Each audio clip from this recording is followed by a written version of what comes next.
One Saturday afternoon, Tom wanted to have an adventure because he didn't want to think about Injun Joe. He went to Huck and said, "I'm going to look for treasure. Do you want to come with me?" Huck always liked an adventure. "Oh, yes," he said. "Where can we look?" "Let's start looking in the old house near Mrs. Douglas's house." "Old houses are good places for treasure," Tom answered. The boys went to the old house. They wanted to look at every room.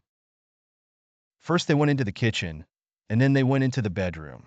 Suddenly, two men came into the kitchen, Injun Joe and his friend. The boys were afraid and stayed in the bedroom very quietly. Injun Joe walked across the kitchen. "We can put our money here," he said to his friend. He started to dig under the floor with his knife. "What's this?"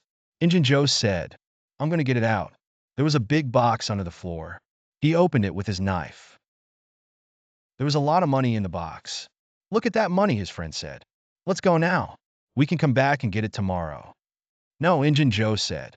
"We're going to take it with us now. We could take it to that place. You know, the place under the cross." Then the men went out of the house. Injun Joe talked quietly to his friend. The boys listened and were afraid. Tom said, "Did you hear that? He wants to kill us." They went out of the house quietly and went home. The boys were afraid of Injun Joe, but they wanted to find his treasure. They watched his house every night, but they didn't see Injun Joe or his treasure. The next chapter of their lives took an unexpected twist when Becky and Tom got lost in the cave, while Huck confronted his fear by saving Mrs. Douglas. These young adventurers faced moments of fear, bravery, and ultimately growth. Through their trials in the cave, the boys discovered the treasure and learned valuable life lessons.